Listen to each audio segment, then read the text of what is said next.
All right, everything looking good. Should be live. Let's go ahead and get this stream rolling, baby. Welcome back to the channel, Crypto Trend Trader, with our midweek market update. It is 8:30 Eastern Standard Time on 12/1/2021. Happy December, guys. Beginning of the month. Almost the end of the year. Can't wait to put this one behind us. It has been a great year for gains, but not particularly the best year otherwise for many people. So let's stay positive, keep making that guap, and get through this last little month here. We'll talk about some overarching like themes and whatnot. Get into a couple of small little points as well, and most importantly, do some technical analysis. So before we get started, though, I would like to remind you this is not financial advice. I'm not your financial advisor. These markets are extremely volatile, so please do your own research and trade responsibly. Oh, and also I do want to apologize for the awkward timing. I've got some family in town visiting and spending some time with them. I'm sure many of you did this past week as well, or will be in the near future. Make sure you keep your priorities in the right place.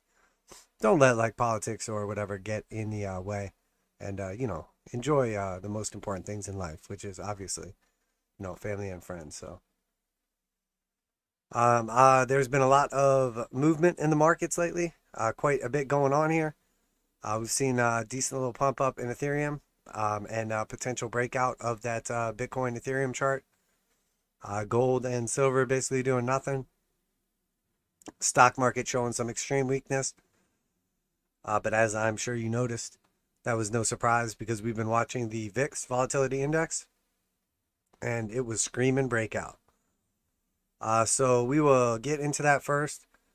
Just take a quick look at TNX real quick. We were talking about this range basically from the double top here at $1.70 to the potential double bottom here at $1.40 and the touch of that 200 exponential moving average. Well, we did it. We bounced straight down from the 200 simple back to the 200 exponential. And just like I said, as far as I'm concerned now, the two areas we're watching are the top of the range, which potentially looks like a double top, and the bottom of the range here, which potentially looks like a double bottom. So, we could easily oscillate inside that range for a while. One of them's going to break. Momentum is to the downside for now. The fear trade is into bonds. But again, we let the market show us what it wants to do, and then we will act accordingly. But we do see we got that rejection here off of the slope line, as discussed. And like this is one of the most reliable symbols. If you haven't heard me talk about this before, or signals, when we are below the slope line and it flips back over blue while we're still below it, we almost always get rejected. That's a divergent signal. You want to see this stay red and then punch through it and then it turn back red. Blue, I'm sorry. This typically does not end well. So, but again, we'll wait and see.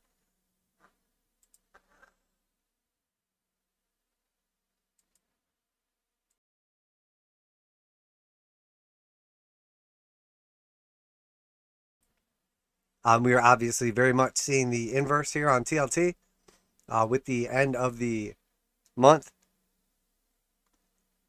We're talking about this key level where we basically have multiple touches here at the same level, and we're looking to see if we closed above that level.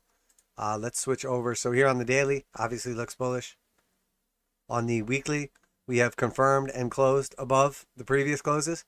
Looks bullish. Momentum in our favor. Multiple green histograms. Hard buy signal.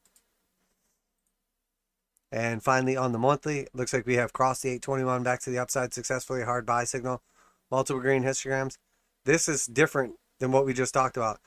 The slope is still blue here, so it's more likely we come up and punch back through it and then can move up here. If this had flipped over red and then back to blue while we're still underneath it, like we saw on TNX, that is the divergence signal. So here again, we're underneath the slope line here. It's blue. We break down, push back up. It never flips back over blue. We come back down below it, start to come back to it, and then it flips blue here and gets rejected and goes to a new low. That's what we're being careful of. So overall, It's possible we get a signal like this where we get a hard buy and then it breaks down, but we have successfully crossed 821 to the upside, and it looks like bond market is getting ready to rip here. So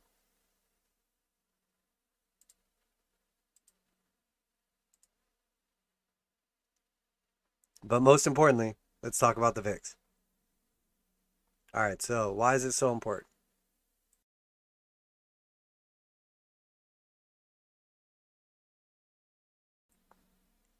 We like to pay attention to these key levels and breaks of these levels. So I'm going to go to the monthly chart and then we'll work our way down. So this is going back to like 1990 right here. And we'll see very clearly the VIX is always range bound. You know, with support down here at like that 10 level. Resistance up here at like that 44 level. Anytime we're in the green zone, where basically the VIX is looking to bottom. Anytime we're in the red zone, the VIX is looking to top. And if you know, obviously this is the volatility of the S&P 500 index, but just gives us a broad idea as to what traditional markets are doing. When the VIX is topping out, the S&P is bottoming. So for instance, this huge spike here into the red area was March of 2020. We know obviously what was going on there. That was when the stocks were crashing. This is October 2008. Obviously that is like crash, housing crisis, like meltdown. And then obviously, you know, we have another one here in like 98/2000 area. But very clearly we can see that when the VIX is bottoming, it means we can expect the stock market is topping. And when the VIX is topping, we can expect the stock market to be bottoming. So what's happening now is, inside of that range, we have obviously the heart line here at like 20. And that was the level we were paying attention to. But if we go down, and obviously we were getting that hard buy signal on the monthly here, you know, coming out of the bearish control zone, telling us we're starting to build momentum to the upside. If we go to the weekly, again, we've seen a bunch of time inside the bearish control zone as we basically just melt down inside of this channel. And we've just been oscillating in this channel. And what we were paying attention to was, when we closed outside this channel, was that level going to hold? And we see here clearly, we came back down, retested the heart line. And we've already closed daily outside the channel, but, you know, we're basically 2 days from closing this weekly outside as well.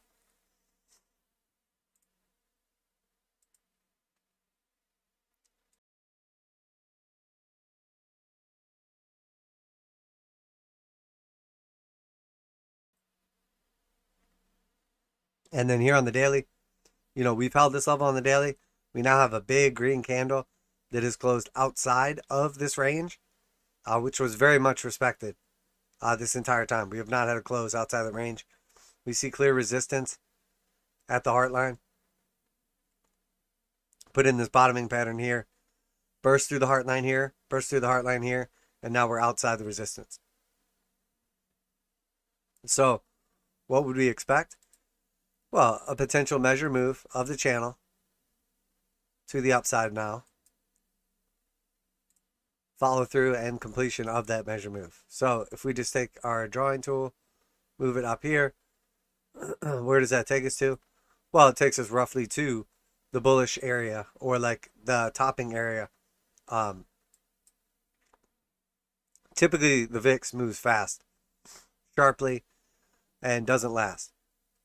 So we'll see. This could take a day. It could take a few days. It could happen very quickly. We could then see follow through inside of our red area. But we really have to wait and see what's happening. But this is telling us that, you know, for this last, basically, you know, since what? April 2020, roughly. And now here we are coming out in December of 2021. You know, for the better part of a year and a half. We've been just respecting this range, trading downward, and now we have a breakout. So that is what I would like to call a change in trend. So when we're looking for a trend to change, in this case a melt up, or on the VIX a melt down, when we see that change of trend taking place, that tells us something is different now. So if previously every time we had a sell-off in the stock market, it was getting bought back up and we were having very shallow dips. This tells us there's a high likelihood something different is about to happen. And bots and algos and traders and market makers are going to be looking at the same thing. You know, I'm not the only one. And I'm not going to sing for you either.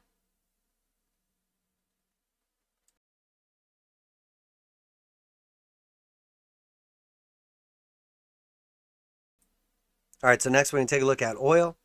Obviously, been talking about oil. Everybody was saying every dip in oil will get bought up. There won't be a sell-off. Blah, blah, blah, blah, blah. Well, we literally called out the top perfectly on oil using our triple bearish divergence on the daily and weekly. Again, I'm not going to go into depth on that as we already did. If you haven't seen that one, just look for the video. It's oil. We broke down to our key support level. We hit the 618 initially. Broke down to the key support here in orange on the macro. It looks like we're headed down to our red support potentially. And that blue cross. So macro target is like high 50s, low 60s. And looks very probable with the momentum and intensity of this sell-off. I don't think it will last, but a great potential buying opportunity for oil specifically or producers. Again, we'll have to see how this plays out. Not going to just jump on anything. But, you know, this looks like taking profit to me.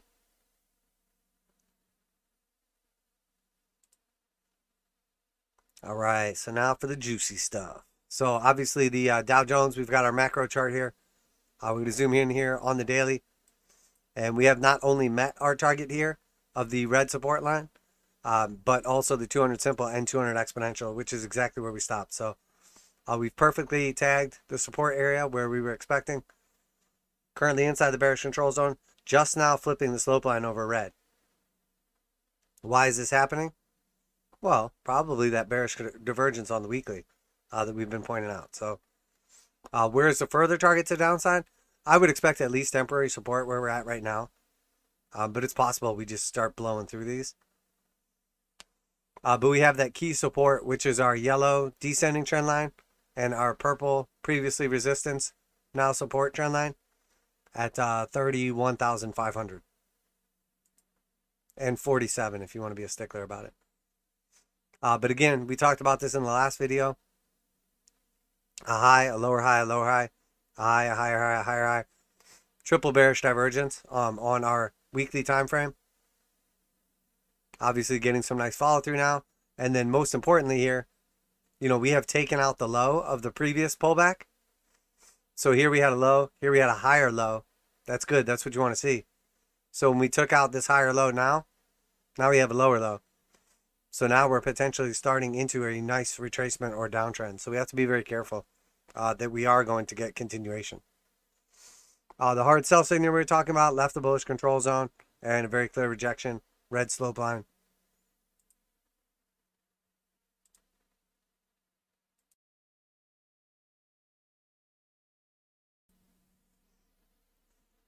And if we just kind of zoom out here on the macro, if you haven't seen this chart already, well, I'm sure you have. This is our 1900s, well, late 1800s to current. You know, so we basically have a chart that's been going on for over, you know, 125 years, basically. We operated inside this channel for a long time, burst out of the top of the channel, and then reverted to the mean, broke all the way back down, and went out the bottom. Then we started forming our next channel with the heart line here in yellow. We consolidated here from 1965 to 1982. 17 years we went sideways, just topping out in the same area. Finally broke out, moved up to the heart line all the way to the back of the channel. Came back down, support on the heart line and 200 exponential and simple moving averages on the monthly. Now here we are, top of the channel resistance here in purple. Broke out of the top of the channel, finding support at the top of our ascending broadening wedge in red. Lines up better on shorter time frame. And now that's where we're finding support. So the area we're looking to hold is that purple trend line support. What we're paying attention to here though, this top was a hard sell and we left the bullish control zone. Led to a pretty nice pullback.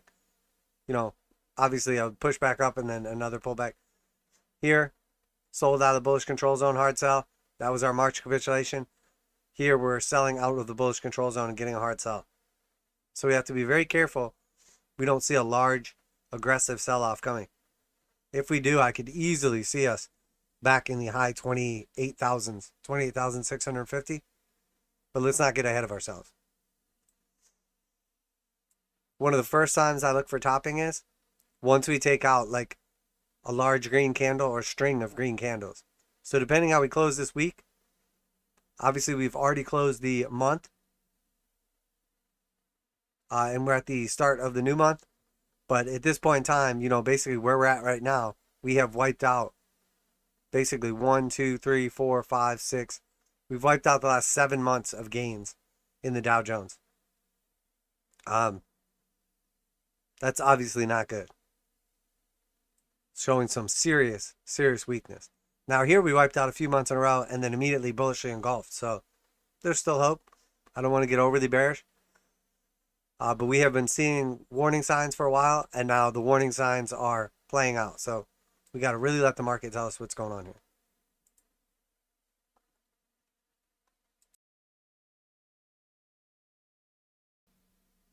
Next we have the S&P. Again, we had a pretty bearish candle, gapped all the way back up to the top of the range, tried to push up, and got a full-on rejection, massive bearish candle. Across the 821 back to the downside, not good. Saw this coming, obviously. Bunch of weakness in our indicator oscillators. Target being the 200 exponential and simple at 429. Here again on the weekly. We saw that 1, 2, 3 drives of triple bearish divergence. So no surprise here. Sorry, this chart's kind of busy. Let's go to the monthly, actually. We see a similar thing going on here from like 93 till the top here in 2000. Then we see a nice sell-off back to 2002. A push back up for a double top in 2007. And then the mortgage crisis here in 2009. Most importantly, our top in the S&P from 2000 and 2008 is the same area. The bottom here in 2002 and the bottom here in 2009 is a lower low.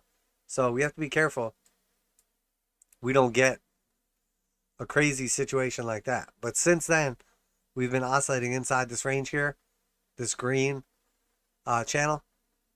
Broke all the way back down to the bottom of the channel for the first time since the channel was formed back here. Previously, we were oscillating in the top of the channel, bouncing off of the heartline support. And now, you know what? I'm going to get rid of this. Now here we are all the way back at the top of the channel again, which is the area we would expect it to, basically run into resistance. Showing some serious topping patterns, some definite weakness. Here before the CVD dump, we saw a very similar candle like that, a rejection, a shooting star. Here we see that same candle. We're so far seeing continuation. Again, beginning of the month. So this could easily reverse. We could push up, then we could sell off. We could sell off, then we could push up. Anything could happen. But once again, hard sell, that was the top. We saw some serious follow through. Hard sell, follow through. And now here we're seeing once again the hard sell. So we need to be very, very careful. And obviously our macro target, if we do see some serious weakness coming here, is back down to like 380 or like 367. So we could see a serious pushback just to the reversion of the mean, just to the heart line. Let alone if we got a serious pullback to the bottom of the channel. But I think that's much less likely.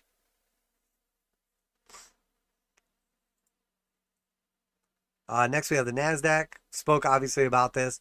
Attempting to reclaim this level and failing to do so. We expected continuation to the downside. We're at our first support level now. Next level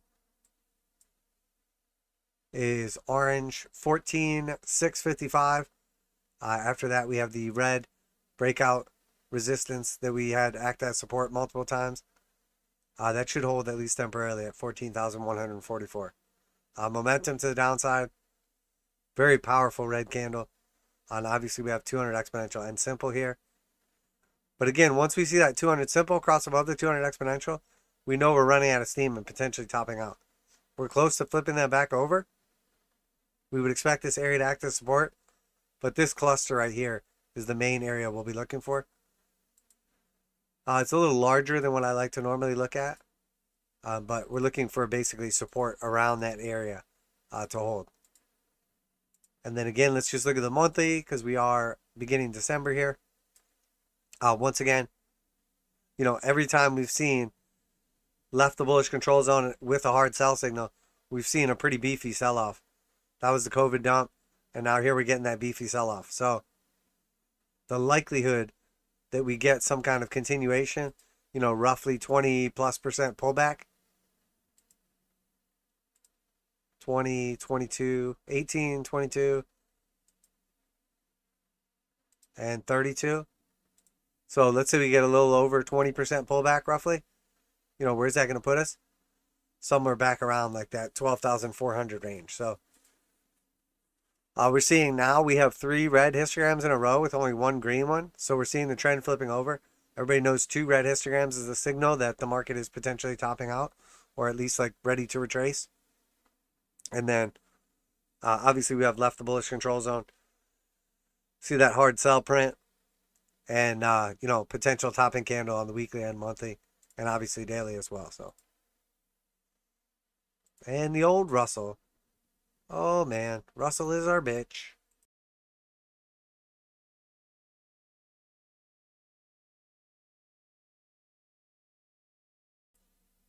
I mean, the narrative this whole time has been the Russell is undervalued. Big caps are overbought. Small caps are going to shine. What did I say this whole entire time? The fundamental environment that we're in tells us that small cap stocks, the ones inside of the Russell 2000, are going to perform like trash. And what has happened since then? Well, since January 2021, so at this point in time, the whole year, they've been range bound and performed like total trash. And what was this? The distribution pattern, the Wyckoff distribution we were just discussing, the failed breakout, the throw over. Well, it sure looks like it now, doesn't it? First target was hit immediately afterwards, 2237 heartline, 200 exponential and simple, and now here we are at the bottom of the channel. So what is going on here? What is the psychology behind this pattern? What is it telling us? Well, we basically couldn't break out to the upside because there was no momentum. Every time we hit the bottom of the channel, people were buying it up as support. So we were range bound. We couldn't break anywhere. So eventually what happens? Market makers are selling, using the liquidity of all the people that are buying down here at support or whatever. Finally push it up to the upside. Use the stop losses to fuel this move. They stop out all shorts. Momentum buyers come in. And then they dump on their face. And now where's all the momentum? Now we couldn't build up enough momentum from the very top of the range here to break out the bottom, let alone the halfway of the range. Couldn't do it here. So can we do it from outside the range? Come all the way back down and break out of the range?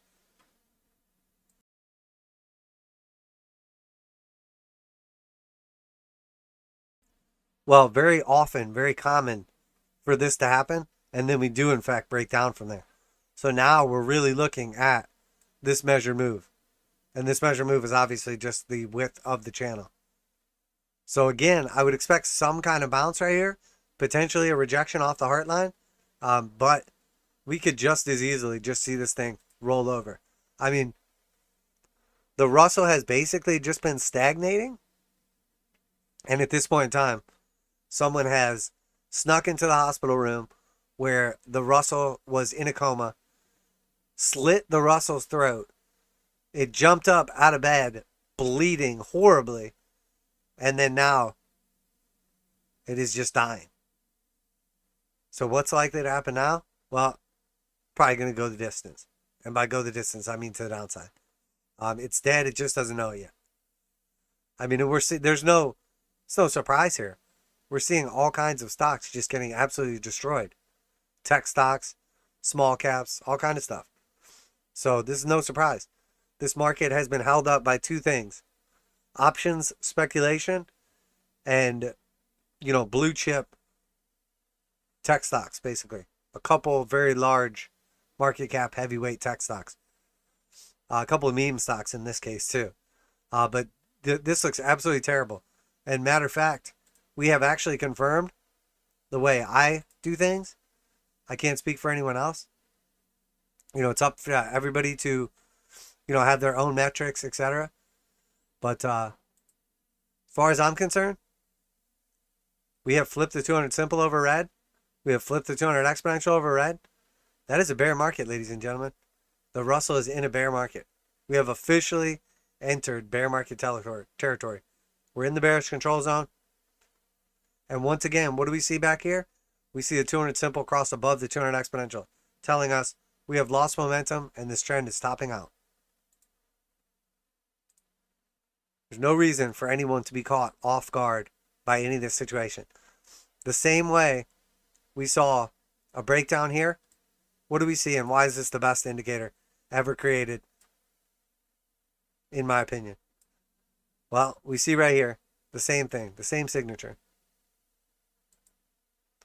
Once the 200 exponential and simple flip over red, we go into a bear market. When do we get back into this? Once both of them flip over blue. So we had a little false alarm right here and then just kind of go sideways. But technically we confirm here. That's what we're bullishing on. So, and in this case, come back down for the retest. That's arguably the best buying opportunity ever, is when you break through, you get the reversion to the mean, and then the trend continues. Since then, the Russell has gone absolutely parabolic, traded sideways for months, and we see when the 200 exponential crossed above the 200 simple, that was the beginning of the uptrend. When the 200 simple crosses above the 200 exponential, that is the beginning of the downtrend. This is the throw over, where all the suckers provide liquidity for all the intelligent investors, traders, market makers, etc. And now this is the potential break. So that's what we're looking for. Textbook move right here. Textbook move. And this is the oldest trick in the book. Oldest trick in the book. So let's see. I think last time we went into the sectors, I can't remember if we did individual stocks. Man, I didn't look at commodities last time. Let's just breeze through the sectors really quick, and then we'll go from there. So support on the XLE, but again, weakness in the market. XLB materials, back down, retest in the breakout. Possible temporary support right here, but, we'll have to see. It looks like pretty much the market has sold off the support levels, so it looks like it wants to find support. Pretty much everything at key levels. Back down at the bottom of the channel. Same exact thing the Russell did on the XLI industrial. Broke out of the channel here. Came back down. Now we're at the bottom of the channel. At support once again. XLY, consumer discretionary. We spoke about this. We had our measure move in place. This was our breakdown from the double top. One top, two top.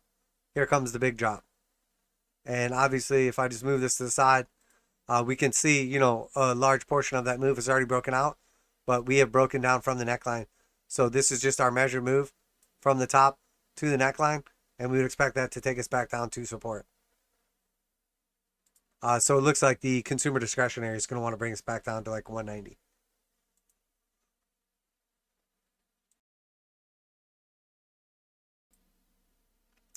XLP, consumer staples, back at the heart line. Same thing again. Broke out, came up here, put in a slightly higher high. Double topped here, sold all the way back down to the range. Double topped here. And now here we are back to 200 exponential and simple and heart line. At support, could easily come back down to like $68. XLB, healthcare, slightly lower high right here. I believe we had,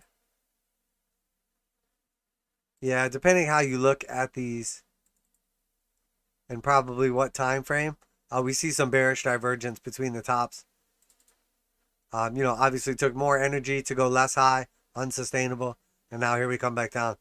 We would expect support around like 125. But again, just weakness in everything. XLF, financial. Lost the 200 exponential and simple. 200 exponential is rolling over. Does not look good. Quite a bit of support through this range. There's lots of support here.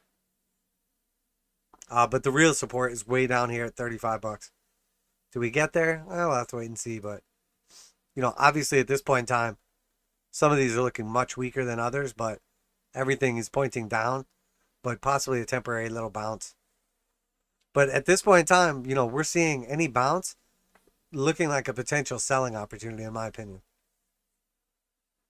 XLK, tech, hanging on, still staying strong, but we could see it looks like it wants to let go here. Obviously, I have our target at like 150. XLC communication looks terrible. 200 exponential is rolling over. Bearish control zone, all red histograms. I mean, this thing looks like it could just literally free fall. Serious support is not till like 65 bucks. Communication sector. XLU utilities. So it looks like we might get our head and shoulders pattern. Obviously came up exactly to the left shoulder. Look like we're starting to top out. Back down to 200 exponential and simple. If we break this level, we would expect support at $63, which is also the neckline of the head and shoulders. And if that breaks, I mean, we could potentially break down from this long-term trending channel and get a serious aggressive move. This could get, I mean, the measure move is $57. So utilities, also a flight to safety though, so we'll see. XLRE, real estate, same thing. Broke out, put in a slightly higher high. Now it looks like a double top. Here's your Atom. Here's your Eve. Rolling over. Key support's going to be at the 200 exponential and simple. 44.50. We don't need this anymore. I'm going to borrow this. That's the area we're looking for. Could easily get all the way back down to like 42 though, depending on how aggressive it gets. XTN, transportation. At the 200 exponential and simple. Really looks like it wants to roll over. And let's just remember, every time we break through these channels, we push back up, and then we get a heavy, heavy sell-off. Channel, push back up, heavy, heavy sell-off. Channel, breakdown, push back up, heavy, heavy sell-off. And these things last a long time and are like 40+% sell-offs. We see here, though, typically, we top and bottom with these red time cycle analysis in play. These are typically our tops and our bottoms. And this appears to be slightly off. So maybe we're not quite done yet. I was expecting a January top on this, but maybe we'll top a little early as some of the constraints come off. Some of the transportation, shipping prices come down. We get attacked by Transformers. The new Transformer boss is attacking us and everybody's scared. What's his name again? Megatron? You know what I'm talking about. Hail, got the breakout. Could not get above that key level. Rolling over. Jets. You guys know how bearish I am on trash bag airplanes and trillion-dollar bailouts. And, I mean, Boeing for that matter. Here's our measure move breakdown. Target at the 0.5. We're already past the 382. We broke a key trending support that we've been operating inside of for the last year plus. So who knows? Maybe we could go to a new low, but right now I'm really paying attention to like $18.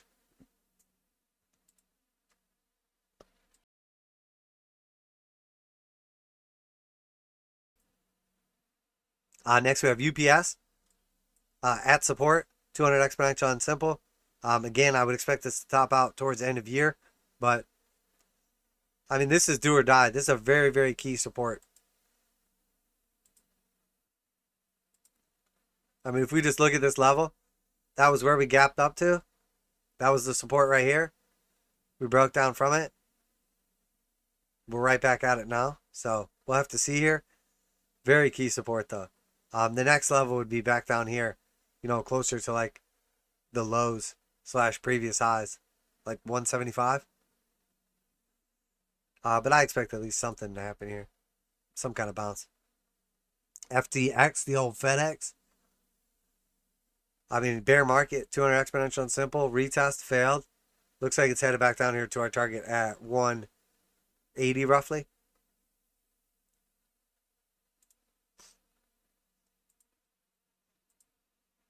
All right, let's take a look at commodities. We did a short dive last week on everything but gold and silver, so I'm not going to go into as much detail on gold and silver. But we see here again, we're below 200 exponential and simple. Not good. Just another in a series of lower highs. Looks very likely gold and silver going into a bear market. I mean, arguably, technically, already are. Let's look at our weekly and monthly here. Weekly did exactly what we said. Closed below the 1821. Looks like a rejection. Looks very weakly. And the monthly, oscillating inside that range, as discussed. Multiple red histograms, now below the slope line. Clearly trending to the downside. Has been for a long time. While all the gold bugs, all the leprechauns, just clutch their pot and pray to God that for once they could be right. And the truth is, does not look good. Does not look good. Old Peter about to get the stiff. Zag, silver, failed breakout of the potential head and shoulders bottom. No surprise. Back down here at the bottom of the channel. Support, losing it once again. Previously lost it, put in an inverted head and shoulders, got to move back up to heartline. Probably not going to happen again, folks. Looks very bad. Silver's bad. I think we get the touch of the 200 exponential. $21 silver. And you know what? If we're going to 21, let's just call it a teenager again. 19 bucks. Does not look good. Failure to cross the 821 back to the upside. Reversion to the 200 exponential and simple. You know, after that, we could easily go in a multi-year bull trend, upmarket pump. But before that, silverback's got to feel some pain. And here we are below the 8 and 21, looking like they're ready to cross to the downside. So, could easily get a signature like this, put in a new low, pump all the way back up to a lower high, and then roll over into a bear market. Don't want to see that happen. But I'm telling you, silver's about to be a teenager again. Zhao Zeg chart, gold, silver. We talked about this in pretty good depth, but essentially gold looks strong compared to silver. We reclaimed the 200 exponential on the monthly. Oops, sorry. Reclaimed the 8 and 21 on the monthly, and now it looks like they're going to cross here nearly. Maybe this month, maybe next month. Hard buy signal coming out of the bearish control zone. This shows us gold is going to strengthen compared to silver. Gold will get strong in comparison to silver, or silver will be weak in comparison to gold. So both could go up or both could go down, but it's better to own gold than silver. Or if you already own gold and silver and you regularly invest or store your money in those as an insurance policy, in my humble opinion, I will be putting my money into gold, not into silver, for said undefined period of time. That fatty platty hit our two moves to the upside, rejected, full on bear market, sweeping the lows right here. Platinum looks like trash. Still looks like trash. Giant descending channel, respecting the heart line. And you know what? Look at this. Platinum is officially, well, not quite officially, but very, very close to entering into a macro monthly bear market. A rejection of a 200 simple, loss of a 200 exponential, flipped over red now. I mean, this thing is as flat as it comes. This looks like it's ready to roll to the downside. Platinum about to be in a full-on monthly bear market.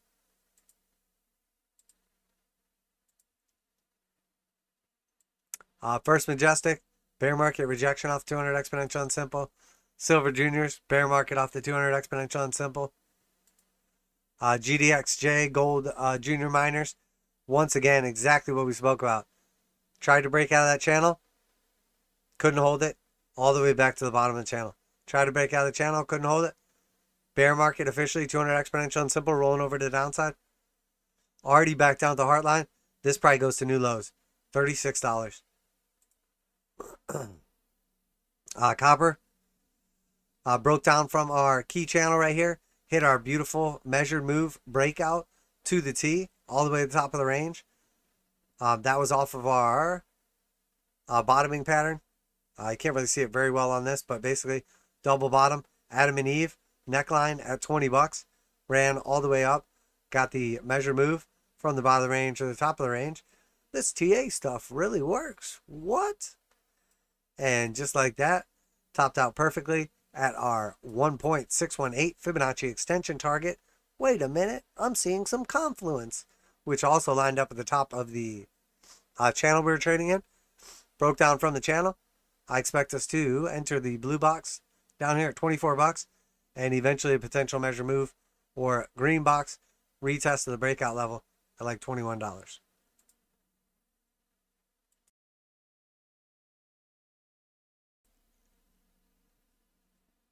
Lithium breaking down, losing the 821, headed down to our target at probably $86.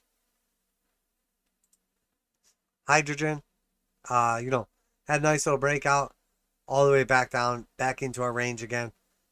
Looking very rough. Failure to hold this level is crucial. We really wanted to see $25 hold. And the fact that it didn't hold, it's probably going to come back down here and sweep the lows. Maybe it doesn't get all the way there again, but that's what I would expect at this point in time. So I would expect somewhere around this level. We'll see how much momentum it has to the downside, but lumber looks strong. Took out that previous high. Not quite out of danger yet. It is retesting the 200 simple, reclaiming that area. Very possible the head and shoulders still plays out, and it just slightly overshot our target over here. We'll have to wait and see. Especially if we start going back into our homes for the winter and there's problems with, Megatron attacks and whatnot. We'll see. See how dangerous the Transformers are. That's going to really tell us what's going on. We don't want to see this break to the downside on the macro for the health of the economy and world. So I would rather see this break back up to the upside and would be expensive. But I mean, this isn't really the time of year when wood would normally be expensive either, like seasonally. So I think further downside is probably more likely than not. I think it's probably just a little short squeeze action going on. USAS getting absolutely wrecked. Any potential for this bottoming has once again gone out the window. Back down at our entry level. These miners just look terrible. Speaking of terrible, pot stocks, absolutely horrible. Reversion to the mean. Rejected the 200 exponential. This is Tilray. Look for further downside.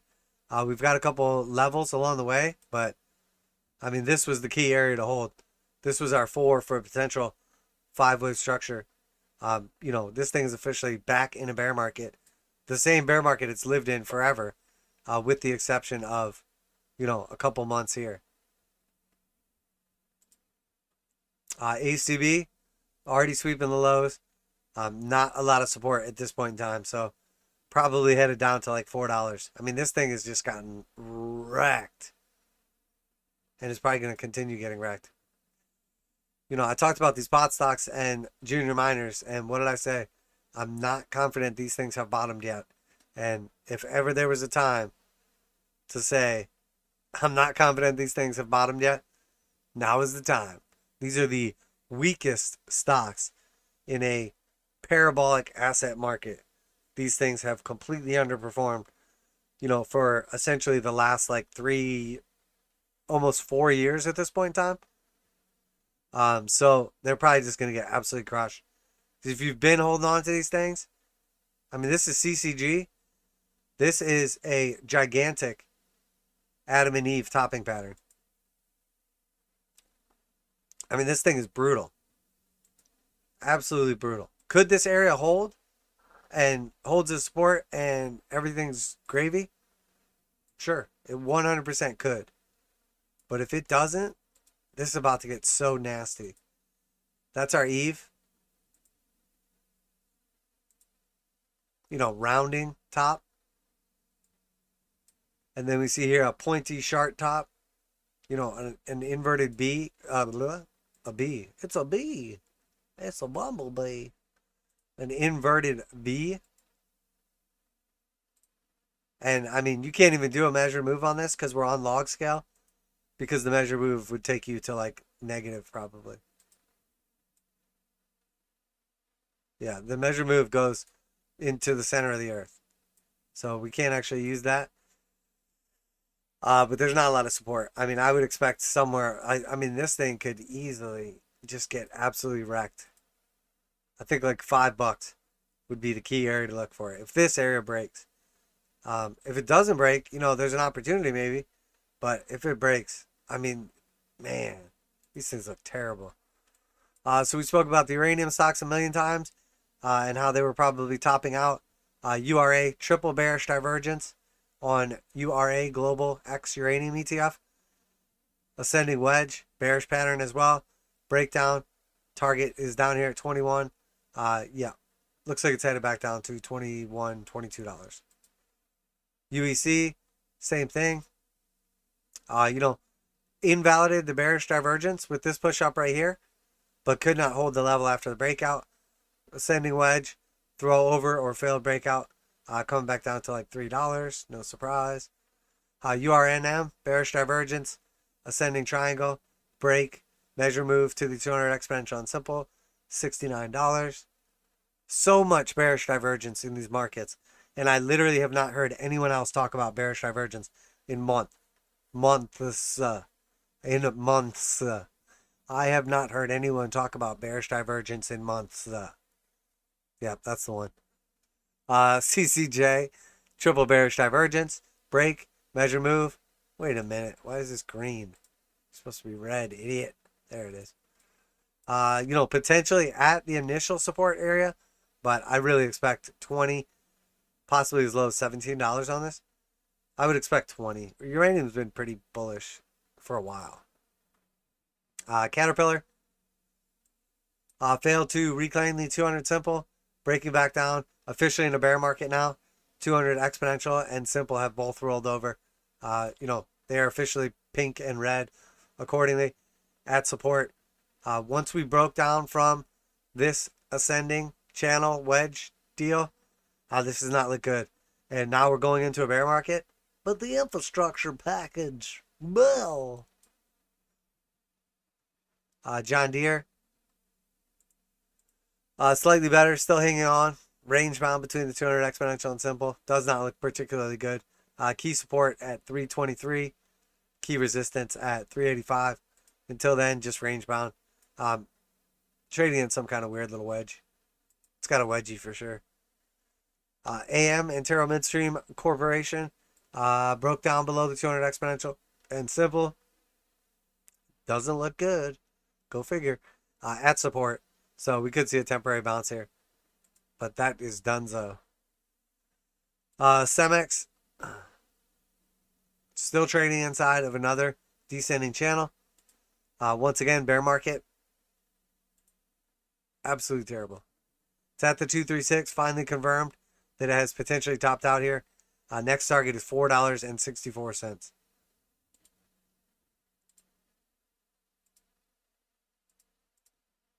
Way down there. All but hit the measure move breakdown from our channel too. Sometimes it takes a little bit, but they don't always get there. But when they do, feels good. CLF, same thing, massive channel forever. Breakdown, hit the halfway point of the target, came back up, double topped, and now here it looks like we're losing 200 exponential and simple, starting to roll over. We're at the 200 exponential and simple still, kind of. At support, still kind of, at like $19, but finally looking like it wants to cruise on down to like the mid-15s. Ford hanging on for dear life. I mean, it's at the bottom of the channel here. If it loses this, it lost it once, got picked back up in its little descending channel here, recouped it off the 200 exponential and simple. I mean, let's be real. Ford looks stronger than most, but still does not look great. Bunch of momentum, yeah, I mean, does not look great. The whole market looks pretty bad with the exception of like 5 stocks. GM double top in here. Looks very weak, 200 simple above. Bunch of momentum to the downside. Still hanging on for now, but right around like $54 is going to be like last line of support before a nice little flush down. Hasbro, once again, as discussed, could not break out above that $100 mark. Going into Christmas, I mean, doesn't look good. Hard sell signal coming back down. We'll expect support around here, but really it's looking to come back down to $90. Works obviously broke down from support here in blue, retested it as resistance, and now expect continuation to the downside. Looking at $1 on this bad boy. Sphere, any. Still kind of holding that level at the heart line. Still waiting for a target down here at like $2.61. Had a nice run on this, but looks to me like it's putting in a potential bottoming pattern after years. Inverted head and shoulders with the breakout of the previous highs, potentially acting as support. Also with the support of this channel that we've been operating in since we put in our macro bottom. Looking to pick this up at like $2.75. Walmart, heart and soul of America. Basically, double topping right here. We're seeing that M pattern. What's that M do? When it gets back down there, usually it just falls off the page. So Walmart not looking particularly great. Breakdown and loss of this level going to really take this bad boy on a ride. And not the good kind. Get ready, people at Walmart. $120. KRBN, Crane shares. It's one of the carbon ETFs. Was able to break above that heart line, but immediately sold back down to it. Again, one of the best looking charts there is, and does not look particularly great, but I would expect this channel to continue holding. We're at the heart line of the channel, though, so there's no entry here. It's a coin toss, but I would really be paying attention to $44. Maybe as low as $43 for support. If we lose that level, I'd start getting worried. Till then, range bound and continuing up. GRN, again, another one of the carbon credit. Basically the same chart. Still trading inside that range. Hard sell signal. Same exact thing. We're at the heart line. If we lose $25, I would get worried on this. Until then, just looks like it's coin toss whether it goes up or down from here. But that's our support, 25.50 roughly.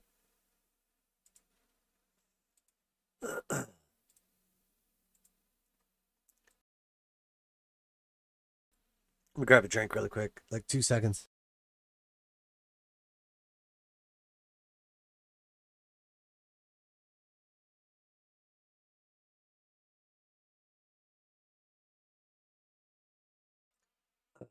Much better. Of course, I have some sick family members kind enough to transfer their sickness to me. Hopefully it's not a hopefully it's not Megatron striking.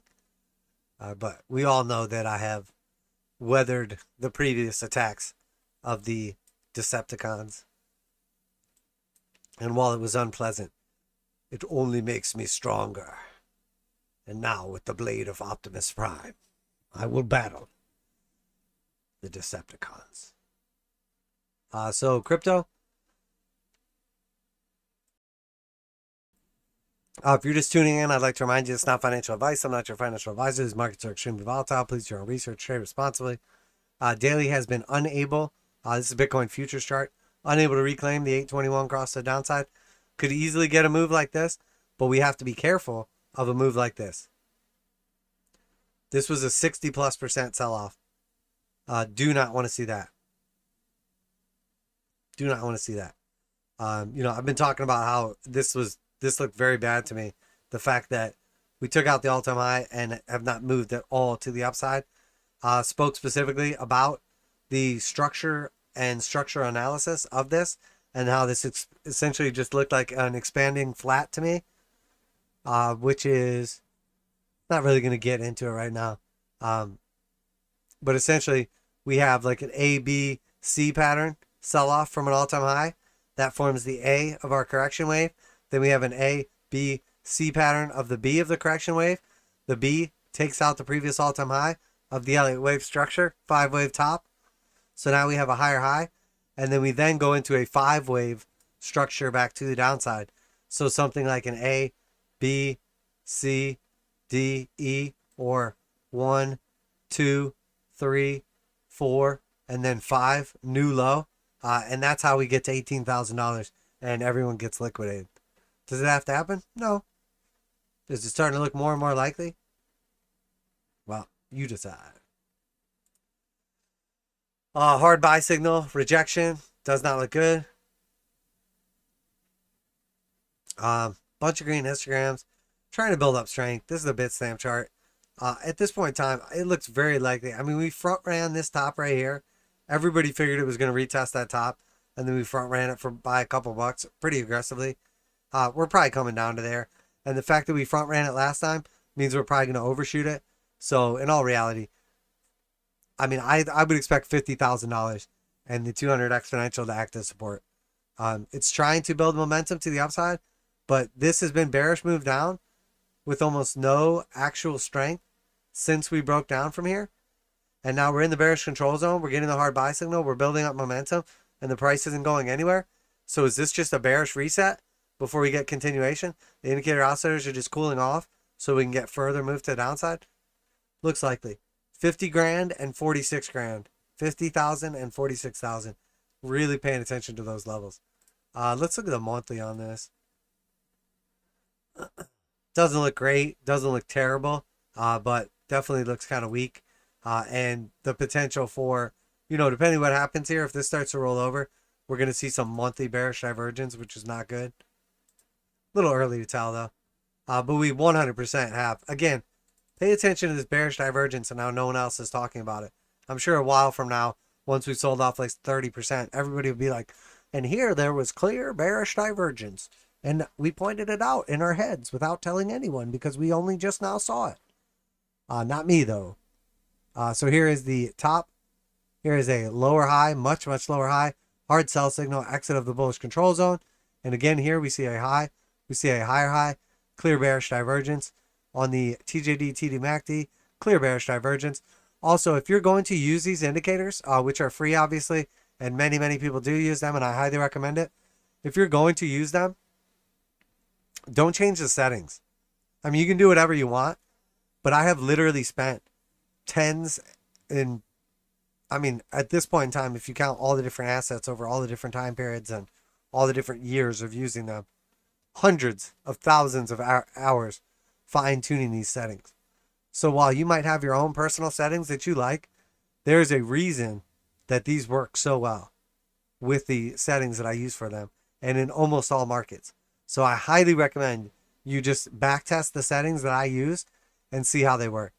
And then obviously, like always, if you're interested in the TJD Master, which is the #1 best indicator ever, #1 best indicator, highly recommending you getting this. It is only available to the private community group, whatever, but you get lifetime access. Also, if you're using a version of the Jewel Thief or one of the other jewels, you probably don't have the hard sell signals on it. I am doing a new version of it that will be more efficient and effective, and I will add in the hard sell signals to the published version. So coming soon.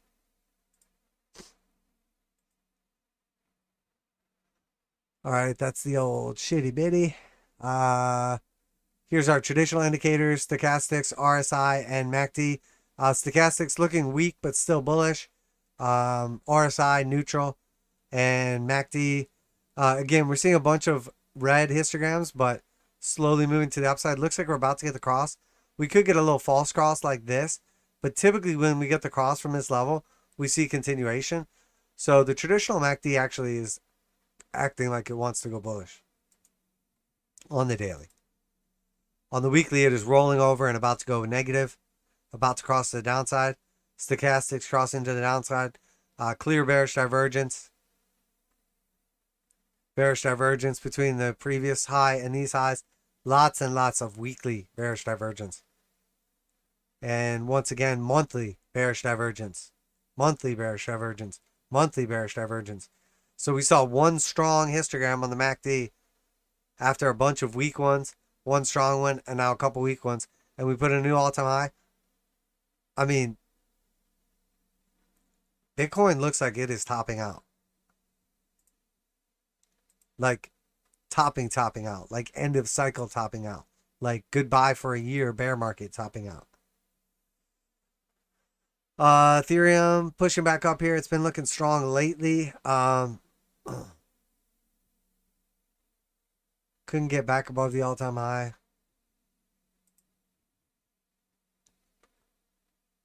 Weekly looks okay, but again, we're seeing some definite potential for bearish divergence to print here on the weekly. But we are at the previous highest weekly close ever. So if this closes new high weekly close, I expect continuation. I mean, Ethereum really does look good in comparison to just about everything. Highest monthly close ever. Looks strong. Ethereum looks strong. Ethereum looks better than Bitcoin for sure.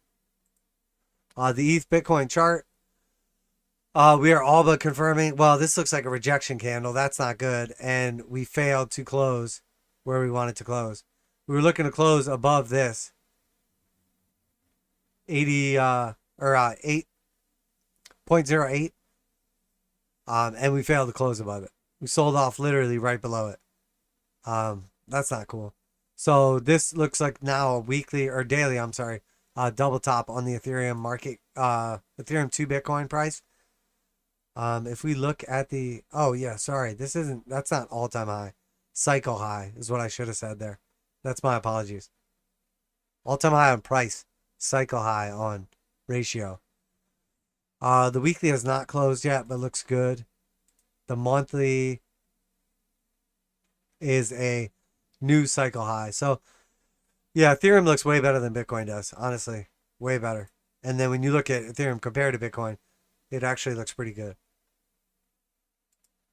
Total market cap topping out at the 1.618. Looking very, very toppy here on the daily. The hard sell signal coming out of the bullish control zone.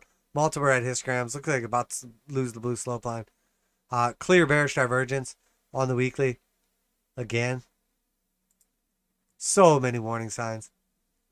People are going to get caught with their pants down. If I'm right, if this rolls over, people are about to lose 90%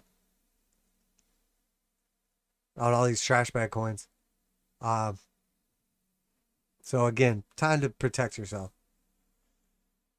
People are going to be locking in gains. On narrative wise, we were talking about, how the weak ones were going to get weak and the strong ones were going to get stronger. Now I hear everybody talking about that. Consolidation, tax loss harvesting. I was talking about that months ago, or a month ago, and now it's mainstream. And that's the key. The key is to see the future in 10 years. The key is not to see the future in 6 months or 3 months. The key is to just get in front of the trend before it happens. So our huge advantage is just constantly positioning in front of the market before the market moves. And that, my friends, is why we are so successful on this channel. That is why my technical analysis works so well, and you consistently see it working. Because my goal is not to predict the future and be right one day. It is literally just to beat the market to where it's going to be, to skate where the puck is going to be and be ready for it. Monthly crypto cap looks pretty strong, honestly. It's technically rolling over here. We really want to see the blue cross back up and back into the bullish control zone, but that could take forever. But green histograms look good. This last monthly close isn't like great, but it's more of an indecision than a rejection, so it actually looks okay. Bitcoin dominance chart, basically looks like it's at that support area we've been talking about. We'll have to see. We had like a double top here. We have potential like head and shoulders kind of building right there. This is our weekly chart. If this thing breaks down from 40, it means alts are going on a rip. And we're getting like a situation like this, like the top of 2017, 2018. If it finds support right here and starts bursting to the upside, the area to watch is 47, because that's going to give us a potential like triple bottom or head and shoulders type pattern, at which point in time we probably have already topped out and Bitcoin's going back to like 60% dominance. But it's at a decision point, inflection point, whatever. So SHIB got that move back up, actually overshot. I said the 0.00005 target. This thing ripped up all the way another 10% to the 0.00054 target, but immediately got rejected and sold back off. So it is still in fact trash, but it did retest the previous breakdown. So that was a nice move if anybody took it. I did not. I have some SHIB dust laying around, but you know, I have no interest in investing in SHIB. Solana got the breakout, potentially going to expect a measured move right here. We are seeing a little bit of weakness in crypto, but again, we could see a serious decoupling of some of the, especially the stronger shitcoins, especially if this is the end of the market cycle and some of these are going to run.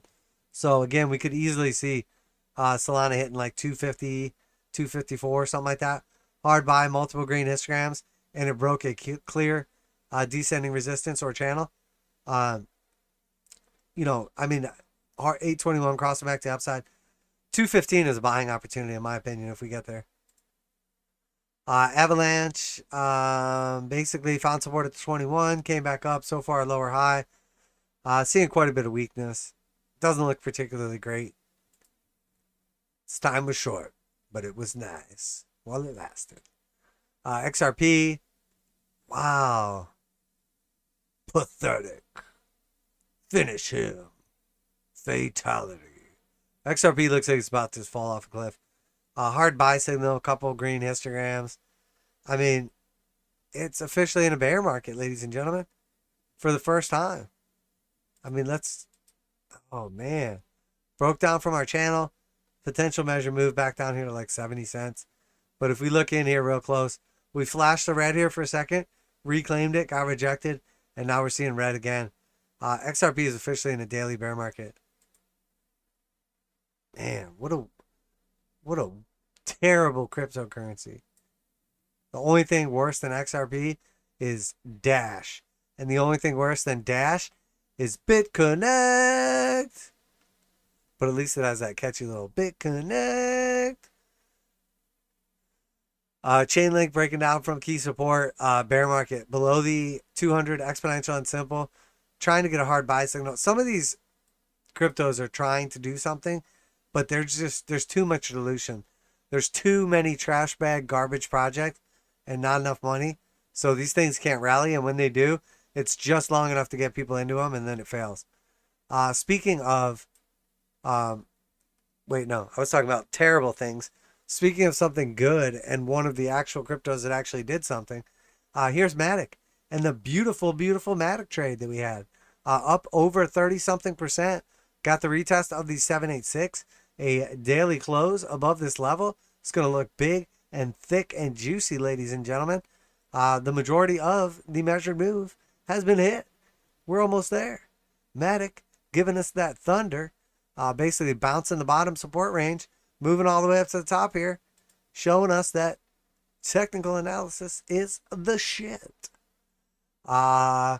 Still expect this thing to top out at like 250. Could happen sooner though. We'll have to see how this next like day or so goes, but not planning on giving this one back. I think the real area to watch for being in this trade already is like a $1.94. Breakdown below that, and we're probably going much lower. But there's still a possibility for the upside potential.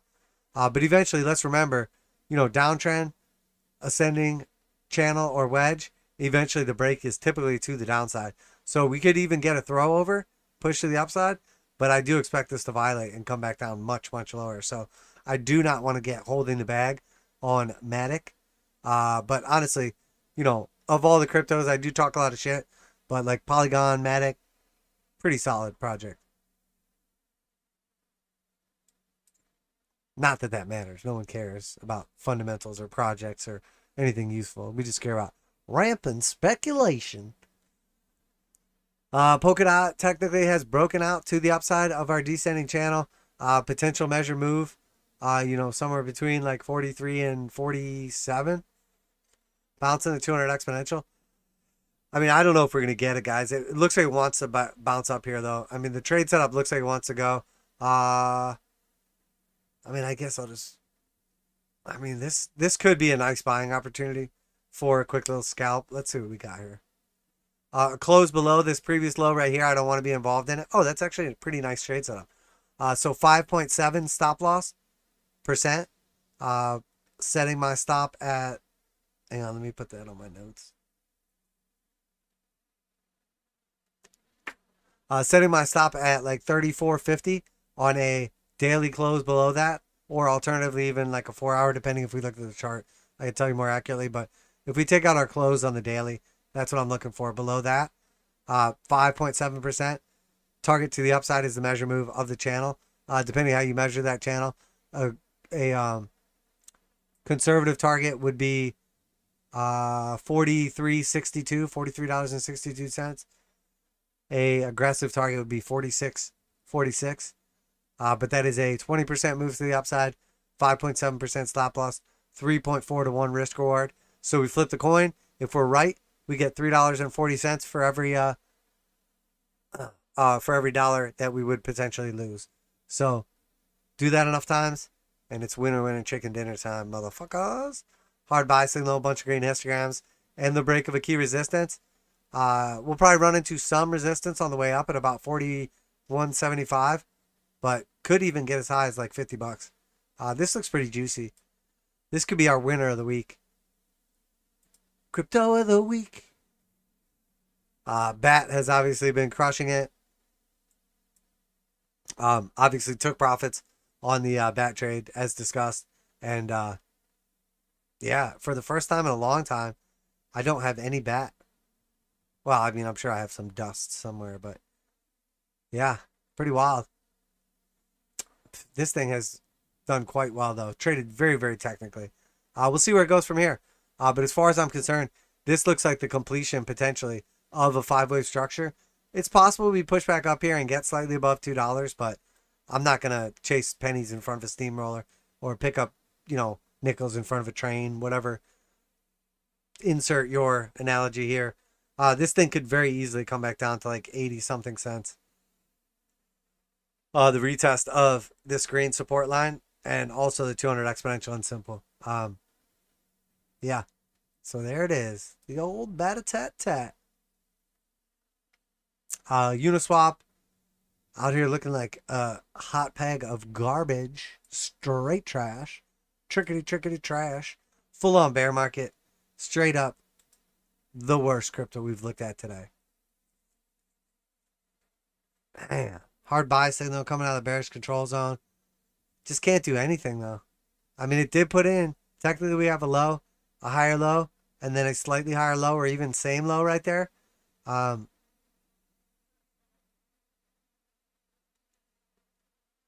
Arguably some bullish divergence. Arguably a third drive of bullish divergence. If we go from this point here, that's a low. We have a slightly lower low here and a slightly higher low here. And then we have the same low here with a higher low here. Let's look at this a little closer. Well, no, it's pretty much invalidated. Yeah. Sorry, folks.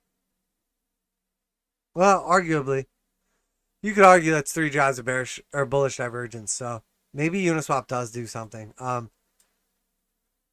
it's hard for me to get behind this thing. There's almost no move to the 200 exponential or simple. Still like $24 to target. There's just no trade set up here for me. I mean, if anything, it's a coin toss and just pick a direction. And it is technically in a bull market or bear market. FTT at the bottom of the triangle now. I told you I wasn't taking this trade setup, but there is a little meat on the bone. 2.6 risk reward ratio, or 2.6 to 1, or 2.6 to 1. God, I'm retarded. Descending triangle, bearish pattern. At support, barely holding. This thing looks like it might be getting ready to break. I'd be real careful with this one. Real careful. Just a conservative breakdown from like the center of the pattern.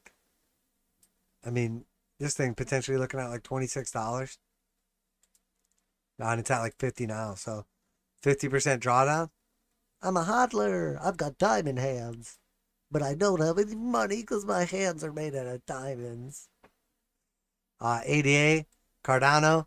Yeah, Charles Hoskinson with the breakdowns. Or, I mean, well, yeah, Cardano breaking down in price. Charles Hoskinson breaking down on live streams. Bear market. Officially in a bear market. Bearity bear market. Bear market. Bear market. I'm staking my Cardano and I'm making 7% annually. I'm making 9% annually, but my principal is down by 50%. Let me do the math. Do, loser. Hey, but you do you. MicroStrategy, failed breakout, looks like trash. Yeah, it doesn't look good. Just gonna do what crypto does though. I mean, it's in the bearish control zone. Looks like it's trying to cross back up here. This looks like a failed breakout of what should be a bullish triangle, an ascending triangle. So typically if you get a failed breakout like this, it ends up breaking down. So let's start realistically looking at a conservative measure move to the downside. If we do break, somewhere around like $350. So we're talking about, again, like a 50% drawdown and a new low on MicroStrategy. Not a new low for Michael Saylor. That's impossible because he's the lowest of the low scumbag. But new low on MicroStrategy on the micro strategy. Hood. I mean, fast track to zero. You guys know I don't really respect the 1.382. I got no respect for you, 1.382. But the 1.5, 2075, the 1.618, 1870. I mean, who's selling all this? Is this Vlad just dumping in people's mouths? Hold still for 1 minute and close your eyes. Might want to plug your nose, too. Oh, man, this thing is getting wrecked. Wow. I'm going to have to tax loss harvest my Robinhood position that I didn't close out. It's not big or anything. But, you know, that was one of those ones when I had an opportunity to close the position. Didn't do it just because I'm an idiot. And I was like, I don't mind owning a little bit of Robinhood. But I would be either owning it forever at a loss or tax loss harvesting that bitch. But either way, I think, I can't even be mad. I think that Robinhood position is probably like my second biggest loss of the year. And it was a small position. So I could probably eat one on the chin. But again, that's a lesson learned. You know, even I learned from myself and just do the right thing. Do the right thing, crypto trend trader. Coinbase. Again, I don't often post short positions, and we are in a macro bull market. But this was a 6.4% stop loss with a 27% move to the downside. And obviously after that 821 cross and clear rejection, you would be from entrance to now in profit by 9.49%. Good job. If this area breaks, next target is 274. Me personally, I would take some off the table there, as this is like a double top and some clear support. That looks like a clear area. We would at least bounce back up to where we're at now. So, you know, in my opinion, I wouldn't get greedy on that. That entry, you know, assuming anyone took this trade, 15%, I would take probably like at least 25 to 50% of the trade off the table, or potentially just see what I could do with my options.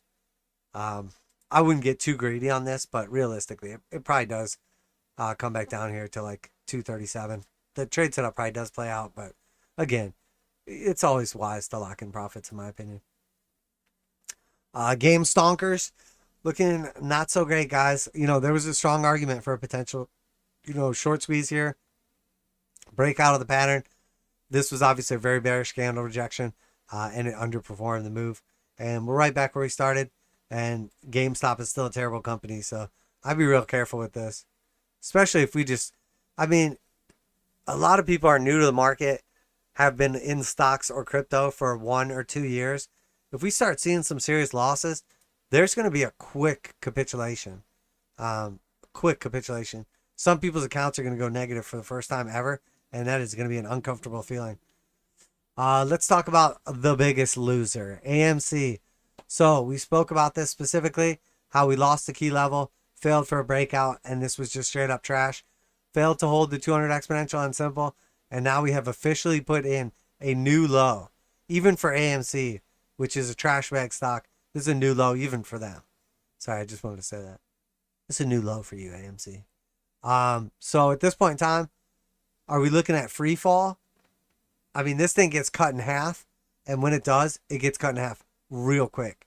$15 AMC, and then you'll see me. You can AMC me trolling those fools. No, I'm just kidding. I'm not mean. I mean, I am, but I don't go out looking to be mean. I'm not a bully. You're a bully. You're mean to my AMC.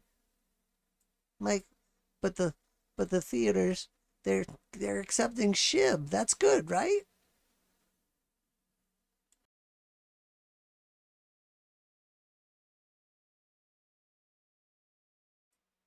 What? I'm a hodler. I have the diamond hands. Newegg, obviously just rolling over as expected. This was done, is done, will always be done. Couldn't really get like the consolidation that looked good here. Kind of got this little indecision guy, but again, that would just be a greedy move in my opinion after crushing it. Bed Bath & Beyond rolling back over. Turns out we were right. It filled the gap, but it was still a trash bag company, and it is in fact still trash. So sure, short squeeze, gap fill, back to zero. And DraftKings, oh look, hit our target. On our way to our next target. Officially completed the measure move. Ladies and gentlemen, we did it. The measure move to the downside has been hit. DraftKings is officially valued at $31. Kathy's like, I'm buying the low on DraftKings. The low is in. Now it's down another 33%. So good job, Kathy. Yeah, great job. All right, so we made it through our cryptos. Crypto and friends. Made it through our commodities. Made it through everything. What are we at? 123. Got a couple people viewing in there. Hey, why don't you guys go ahead and smash up that like button and leave a comment, and we'll keep the stream going for another minute or two. We'll take a look at a couple of our stonky stonks. Some of the DXY putting in a temporary top, it looks like. We got a hard sell last time. Consolidated, sold off a little bit. That's what it looks like now. Doesn't look terrible or anything. We expected a short-term pullback. This is what we've been discussing, basically. If we look at the monthly, what do we say? It would not be surprising at all to see this pull all the way back down. Looks super bearish, back down to like 94 this month. Retest the 821 before it just goes absolutely parabolic. So, but we did cross that blue to the upside. We did get the hard buy signal on the monthly. And then obviously our support on the 200 exponential would be like 94.93 or 94.21. Still inside the bullish control zone on the weekly. Still looks great. Definitely like a little too strong for too long. Needs to kind of cool down a little bit. No surprise there. Tesla. So we ended up pushing back up here. I think I said 1164 was my target. So we pushed back up to it, topped out again, and now this looks weak. Clear topping pattern. I mean, it looks very toppy right here. You could argue it's a flag, but it's probably going to result in a descending triangle. So again, I expect $1,000 support on Tesla. If that breaks, it's going to be in big trouble. Discovery, we discussed this one. That was basically a failed trade setup. I mean, it ran like 20% or something, but just looks like trash. So obviously got out of the way. I'm not going to Robin Hood that one, if you know what I'm saying. But yeah, just back to Wreck City in this bitch. New low since the new high. No sign of bottoming. Uber rolling over, new low as expected. Again, rejection bear market as expected. Straight up trash. Pinterest. Same thing. Oh wait, did I skip one? Didn't I have Lyft on here? Okay, yeah, Lyft, same thing. Pinterest, back down into our next buy zone at the bottom of the channel. Might take another stab at this thing. Really not trying to just give back after this little failure of a trade setup right here. Man. I'm probably going to feel this one out before I just enter into it again. Yeah, I mean, we're putting in a new low. If we broke down from the 382, yeah, I got to hang tight on this one for now. I mean, that's a key support level. I mean, what would a bounce look like? Let's be real. What would a non-greedy bounce look like? Oh, man, that is a juicy 17%. But does it bounce? Yeah, I got to see some kind of life out of this thing first, but there's definitely an argument to be had there. Snap, same thing. New low, breaking down from key support. Again, same thing. This is just a failure of a trade setup, unfortunately. Bear market, full on, rolling over. If this thing lets go, we have that target at the 382 at $35. But realistically, we have this gap close back here at 28.77. So let's watch for that. That's where I would really like to get it at. But let's be real, full bear market. Peloton, almost at zero. So $42 it's still at. But it is steady on its way to zero. We got this trade set up in play. Could go absolutely nuts and fill this gap. You know what? Maybe the lockdown thing and the impending transformer doom makes this trade setup play out. 15% stop loss, 95% move to the upside, 6.35 to 1. You know what I'm looking for here is a sell, like a buy, sell, buy divergence signal at the bottom of the range, or the exit of the bullish control zone. If either one of those two things happens, I mean, I don't want to wait for the 821 cross because it's already up to $54 by then, which is like 25%. I mean, realistically, jeez, it's almost worth just taking a stab at this. If Peloton wasn't such a trash bag company, if this was literally anything else but Facebook or Peloton, I would probably take this trade setup without a doubt. So, you know, take that with a grain of salt. Airbnb, rolling over again. You know, the trade setup played out beautifully. Touche, double top, bear market. You know, 200 exponential has rolled over, 200 simple rolled over. We're below them. They're both red. That's a bear market, ladies and gentlemen. Zildo, obviously bear market, rejection off 200 exponential. Almost at our target for potential entry. You know, this is a stock, honestly, that I wouldn't mind owning. Do I want to own it at $50? I mean, again, 75% reward for a pump just back up to the 382 and the gap close with a 10% stop loss. If we break down from the 618, I probably will bite on this one. I very likely will bite on this one. It's at 53 now. I'd like to get it at 49, but I'd take it at $50.50 just for a front run. But that looks pretty good.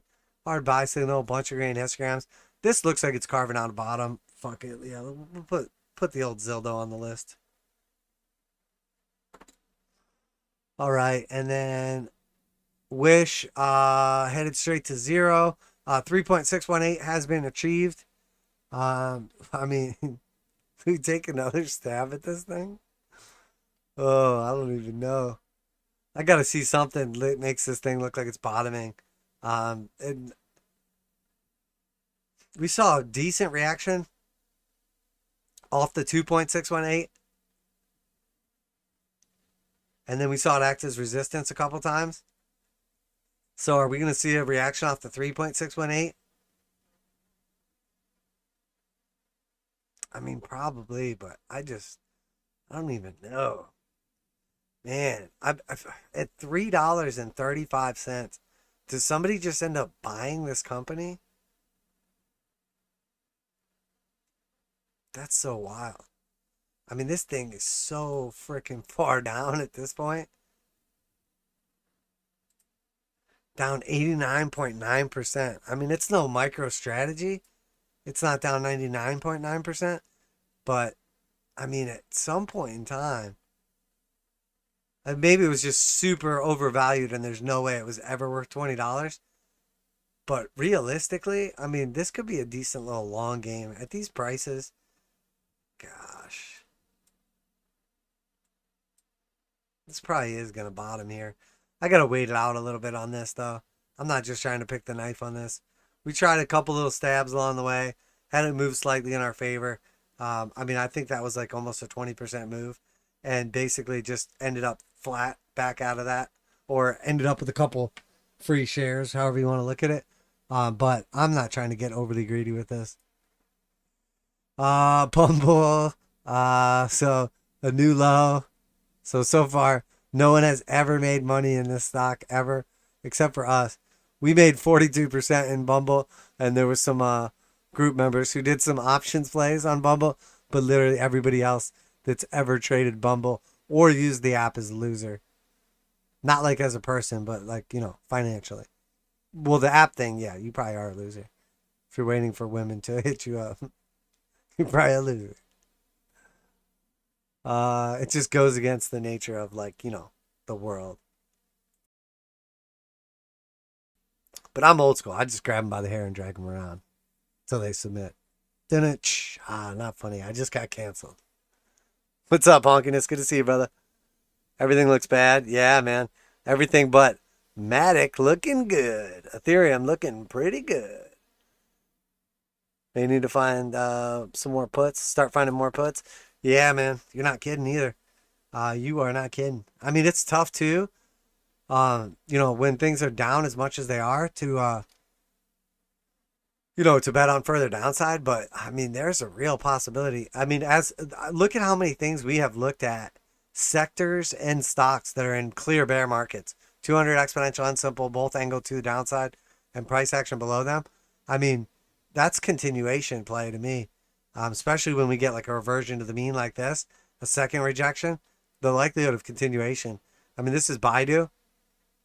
Probably headed down to new lows. It looks like it wants to sweep the new lows at 137. We talked about this too. Everybody was calling, this is the bottom, this is it, this is the bottom. And what did we say? Reversion of the mean and then further downside. And it looks very, very likely right now. I mean, we're at that like last support before a big move down. Baba looks absolutely terrible. I mean, this thing is getting destroyed. This thing has wiped out May 2017 prices. 4.5 years worth of gains. Gone. If there was only some way we could tell that this was getting ready to go into a bear market. If only there was some way we could have told.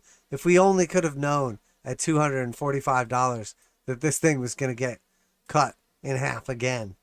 If only there was some simple color-coded indicator that would just tell us that this stock was getting ready to lose another 50% of its value. Unfortunately, there is no such thing. TME, 10-cent music looks terrible. I mean, it's at support.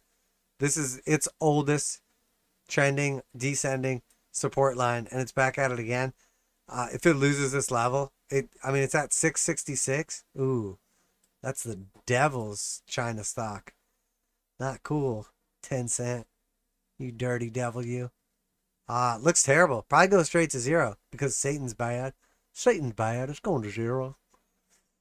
Diddy delisty. Looks terrible. And then also probably going to get delisted. So, I mean, you have to be crazy to buy this. Honestly, I don't even know what's on the list. So, everybody, a moment of silence for Diddy as I no longer ever look at the chart again. R.I.P. Diddy. Wait a minute. R.I.P. Diddy. Not Puff Daddy. Diddy the chart is dead. Puff is fine. Puff's fine. Sean Combs, doing fine. As far as I know. BZ, Kanzun Limited, again, failed breakout and selling off. Took out the low based on closes. Headed down here, $30. I mean, these China stocks look bad. Even that EDU play has me thinking about jumping out of that thing. JD.com. So far we got the bounce off our level. You can see the green arrow here. We got the rejection and potentially headed back down to 81 bucks. Maybe going to get the break down to 64. And I would look like some sort of soothsayer slash like tarot card reader. Or a technical analyst. Neo. Looks like this thing's about to let go. Official bear market again. I mean, it technically entered one right here for a little bit. Reclaiming those levels. And now, again, both angles to the downside. Looks very bearish. I mean, we're really looking at low 30s on this.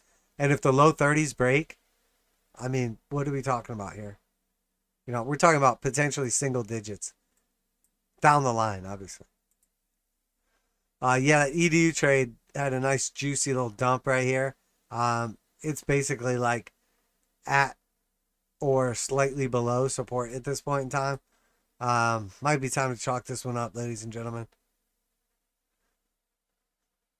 That's an RIP if I've ever seen one. Oh, man. I really thought this would play out, but apparently no more educations in China. So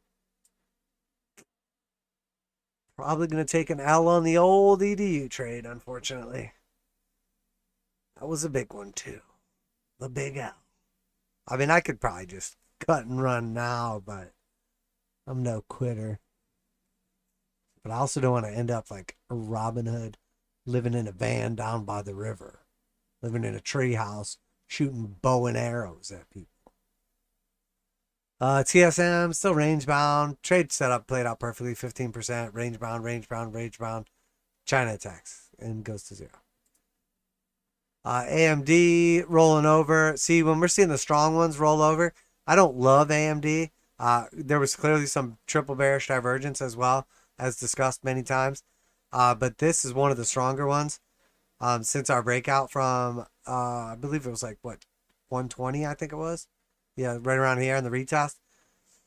This thing ran up pretty nicely, but I mean, it might have just, fat lady might have sung on that one. Same with NVIDIA. I don't want to get greedy with this one after the beautiful run we've had, but it might be time to pack up my microchips and get the hell out of here. We'll see. It's holding support for now. It looks better, but man, I mean, if we just draw, it's obviously respecting the moving averages pretty well. I'm not sure if there's a great way to draw this, but that sort of looks like, I mean, there's not really a great way to draw it. I think the moving average more than anything. If we lose the 21 at like 300, it's probably time, or take out like 291. It's probably time to chalk this one up. Because realistically, it's probably about to go to like 230. I'm not trying to take like a 25% haircut after being such a winner. INTC Intel looks strong. Looks the opposite, the absolute opposite, the inverse of strong. So it looks like shit. Looks terrible. Looks very, very horrible. Looks exactly like we've said for a long time. Clearly in a bear market, triple monthly bearish divergence. Trash. SMH, again, just looks like it's about to roll over. Just rewind like 30 seconds and look at AMD or NVIDIA.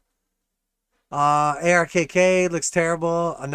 This is the biggest, fattest, juiciest red candle Cathie Wood has ever had smashed into her unwillingly in months since back here. So, not looking good for Queen Cathie. And also a new daily close and below $100. Wow, Cathie. That is a thick red candle straight in her pooper. That is not cool. Next target, probably 87.50. After that, look at this. You remember that? When I said A, B, C, or S at $70? I'm just saying. Could stop here, though. Could stop here. Could stop at 87. But Cathie Wood is a genius. She's got a 5-year time horizon. If she doesn't lose all your money in 5 years, then you don't have to invest anymore. And that's a promise. Let's see if ARK app is doing any better. Fintech space is looking even exactly the same, possibly worse. Again, new low. Big, thick red candle. The kind that Kathy has lost all your money with consistently since day one. Yeah. I mean, at what point in time does Kathy Wood release a statement and is like, you know what? I was wrong about everything. Crypto Trend Trader was right. And I do suck at investing / day trading with a 5-year time horizon. Have you ever met anyone that's a day trader with a 5-year time horizon? Because that doesn't actually make any sense. And anyone with a brain could tell you that you don't day trade with a 5-year time horizon. You invest with a 5-year time horizon. You don't day trade with a 5-year time horizon, unless you're looking at like a 1-year chart. But then you don't day trade. You just make trades or invest on a annual chart. Yeah. So Kathy's a dumbass. That's a fact. Skills look terrible. Revisiting the lows right here. I mean, this thing looks like Wreck City in this bitch. There goes your chance of an inverted head and shoulders. I mean, where is this going? There's nowhere left to go. There's nowhere left to go but zero. I mean, if this area doesn't hold right here, it goes straight to zero. Does not stop go. Does not collect $8. Straight to zero. I don't know. It probably gets cut in half again. We'll look at it at $4. We'll see if it looks like it's bottoming now. And full disclosure, sometimes I hype these stocks up and talk about how good they are. I do own some skills, but it was free from the market because I used the money that it gave me trading it to just keep a couple shares. So if it shoots up to $100 tomorrow and you miss the boat, sorry guys, but it's probably going $4, maybe $1, possibly even completely bankrupt. Could go negative like oil. But I mean, I got to be honest with you though. I do talk these stocks up a lot. I'm a very positive person. I amp a lot of these up. I give you crazy, ridiculous price targets to the upside. I give you no downside potential. And I just want to fully disclose with you that I do own some of these stonkaroonies. And I just wouldn't feel morally like a good person if I didn't tell you that. So, yeah. So, I want you to know that sometimes I'm talking these things up and speaking very highly of them and saying lots of positive things about them while there's giant red candles on the screen and they look like they're going to zero. I'm just being honest, guys. Teladoc, almost to our target. Again, absolutely getting destroyed. Trash bag stock. Could it go much lower? Sure, but this is a clear support area. I mean, this is arguably the best support area. If that doesn't hold, this thing goes to what, $68? I mean, come on, guys. At this point in time, why are we even picking targets? Because these things are just going to keep dying, I feel like. There could be a legit entry from this area. I mean, oh, jeez. I don't even want to put a trade setup on the screen for this trash bag stock. Gosh. Oh, this is just such a thick, juicy death candle meltdown. That's like a freaking 3-to-1 risk reward ratio, 9% stop loss. I don't even know though. I mean, do you even want to? I'm really not trying to like take losses for no reason and jump in front of a freight train right now. So, but there's an argument for that. Palantir, again, just getting crushed. Measure move. We got our target here at 618, 1662. Got the measure move at 1340. Palantir bought gold for a Black Swan event, and they're they got the technology, and they're the smartest, and the AI, and the analytics, and the. Okay. So how well are the fundamentals working for you guys? Because they look like shit. The technicals also look like shit. But the AI and the government contracts and the Black Swan gold, okay. Hard buy here. Looks like we're about to get the hard buy as we completely melt down. So I'm waiting to see I want to see a buy, sell, buy signal. Like, the opposite of this one. I want to see the divergent signal if I'm going to buy this thing. It does not look like it wants the bottom here. Looks like it wants to sweep the lows. Unity Biotech, aka you ain't got no profits, you ain't got no winners, you ain't got no income, you ain't making no money if you buy this stock. It's down under $2 now. What's the market cap on this? I might just buy it. Like the whole thing. This is such trash. But biotechnology is the future and the gene splicing. Meh. Uh, Unity software.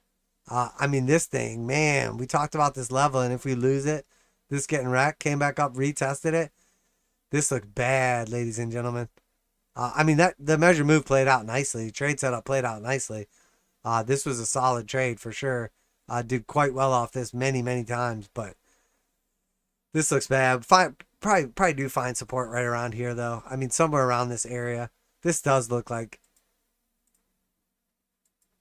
the support area, somewhere around there. But if we lose this channel, if this is a throw over or a failed breakout, I mean, just expect that measure move to the downside. Expect a big, thick, red, selling, meltdown, throat slit, measure move back to the downside of like $105. Ugh. 200 exponential and simple should act as support, though. I don't think it gets down that low. But I mean, what's 118 when you were just at 220? Oh man, this thing's just melting down. Corsair, again, just such a trash stock right now. I mean, great products. I absolutely love them. I would 100% fully endorse purchasing Corsair products, but this thing is trash. This just looks terrible.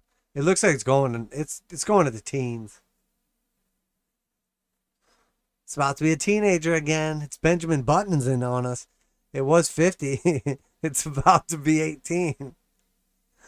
I'm getting younger instead of aging normally. That's your price, stupid. Zoom. Again, same thing we talked about. Been in this channel forever. Just getting wrecked. And if this thing breaks to the downside, I mean, what are we talking about? I mean, y'all ready for $140 Zoom or $100 Zoom? I mean, oh man, this thing has officially wiped out gains back to June of 2020. Wow. That's just wild. Imagine the boomer zoomers that are down 66% on the most fundamentally strong stock in existence. But the fundamentals, because the video chat. Oh man, everybody's in the metaverse now. Damn it, I missed the boat. Square hitting our target. So, you know, I am mean to some big like celebrities and billionaires and stuff like that. I do run my mouth about people like Kathy Wood and Michael Saylor and old homeless Jack or Simple Jack or Jack Dorsey. That's the one. You know, I'm a little harsh on these guys sometimes and Kathy. But let's be real. My technical analysis is on point. And so is most of my fundamental analysis. And I'm pretty good at calling out the trends. So, you know what? And Jack stepped down as Twitter CEO. I like to think that I'm part of that. I like to think that I somehow subconsciously, subliminally influenced Jack to step down, clean himself up a little bit. And, you know, that maybe there's going to be some positivity. But let's also remember that if you purchase Twitter in 2013 and held it till today, you're literally break even. That Twitter hasn't made anyone any money in 8 years. Josh Brown did this funny little segment the other day on CNBC, and he said they've got the biggest megaphone screaming out to the world, the biggest voice there is, and they can't figure out how to make any money. I mean, how fucking stupid are you? You can't figure out how to monetize Twitter? Oh my gosh. Wow. But I mean, yeah. So anyway, Jack stepped down. I'm sure it has nothing to do with the old Jizzy Maxwell, you know, trial that's going on. I'm sure she's not going to finger him or anything. Not like finger him, obviously, but like, you know, point him out, like as a guilty person. But yeah, we'll see how that works out. I mean, I'm sure it has nothing to do with the CEO of Twitter, CNBC, and Walmart all stepping down. Like, multimillionaires slash billionaires all resigning on the same day. I don't know. That's got to be some kind of weird conspiracy theory. But I don't. Who knows? Maybe Jizzy fingers them, and we'll see what happens from there.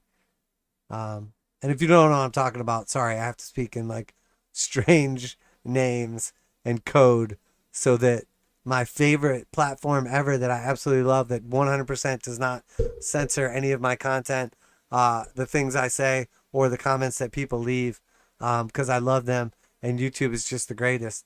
And it definitely doesn't do any of those things because censorship is non-existent, and they definitely didn't get rid of the dislike button because people were disliking the politics, the Federal Reserve, the big beige house that the president lives in. None of that is happening. None of that. The World Economic Forum, that's not why they got rid of the dislikes. They got rid of it to help small content creators, I'm sure. I mean, at least that's what they say. And I mean, I'm sure I trust them. You guys trust YouTube, right? You guys trust the people that are censoring everything so you can't hear the voice or other people's arguments. They have to be telling the truth, right? So Square, yeah, at our potential target area. The real question is now, though, do we take the buy right here?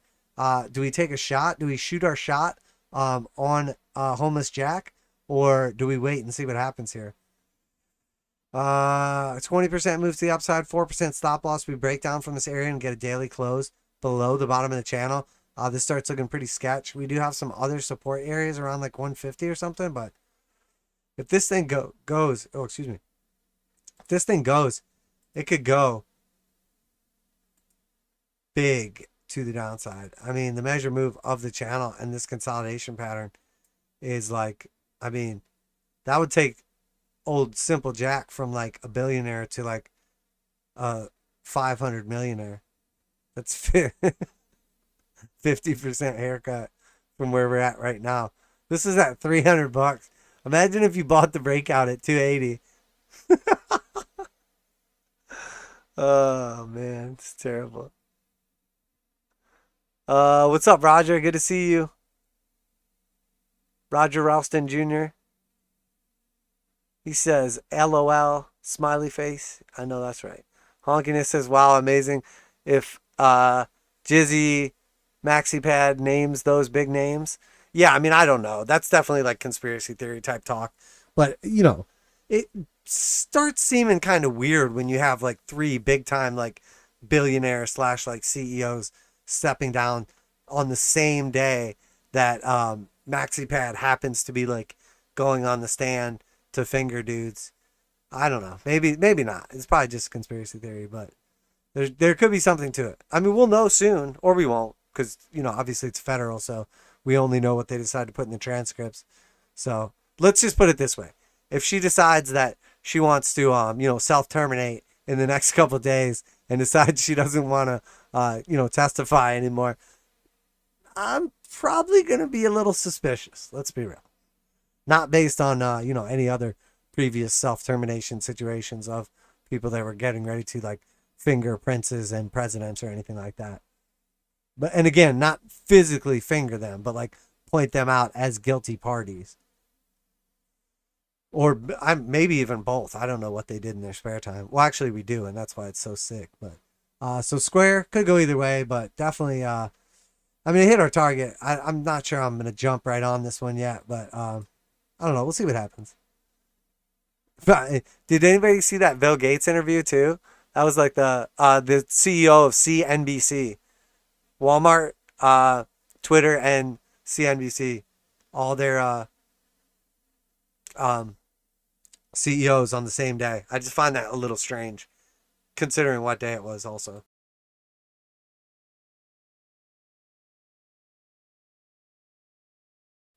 But I mean, again, that's lightweight conspiracy stuff. We'll see. Shit, what was I about to say? Oh, damn, I can't remember what I was going to say. Or started to say. Fuck. We'll keep moving. I really can't remember. I could go on tangents all day. But I mean, I have fun with this stuff. You know what I mean? And again, I'm not a conspiracy theorist type person. But, you know, I'm definitely one of those people that believes, like, the most probable situation is usually the simplest. So if there's a bunch of coincidences all pointing in one direction, chances are there's probably something in that direction.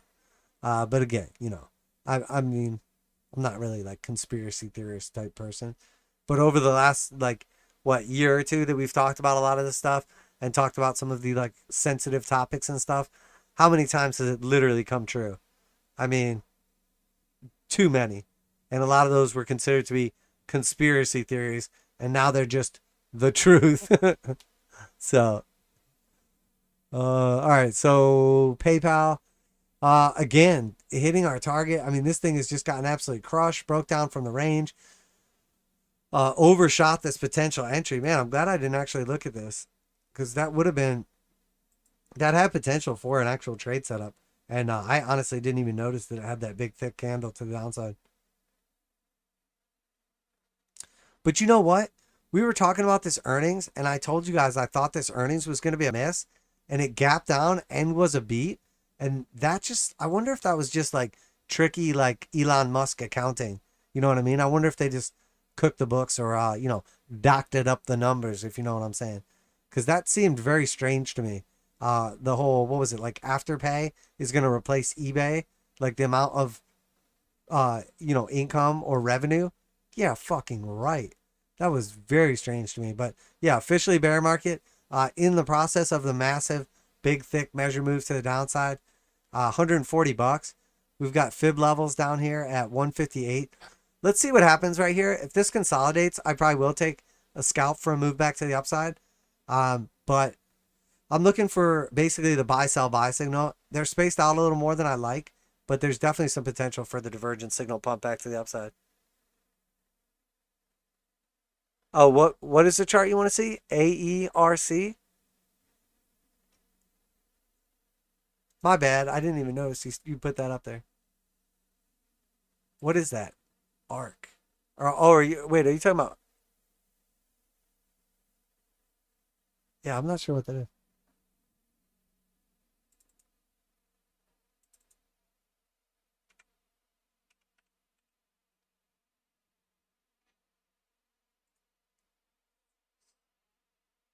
AeroClean Technologies? Is that what you're talking about?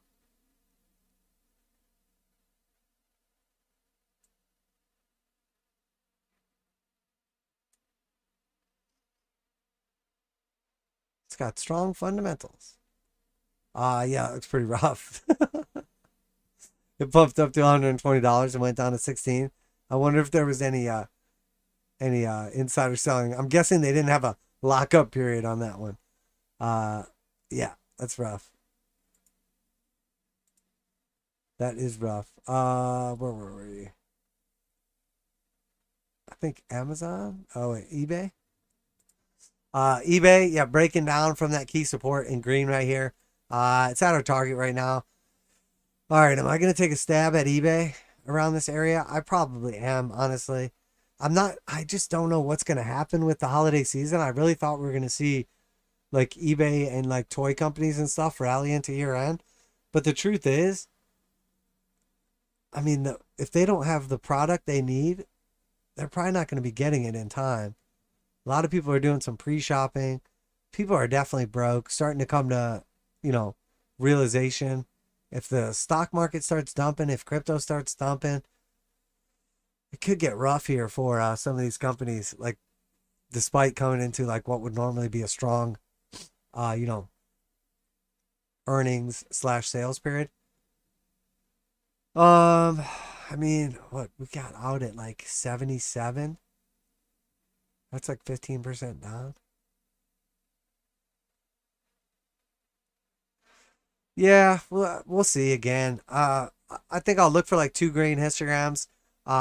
Maybe not necessarily wait for the hard buy signal, but something that makes me look like reclaiming the 200 exponential and simple, and some kind of like momentum starting to roll back over.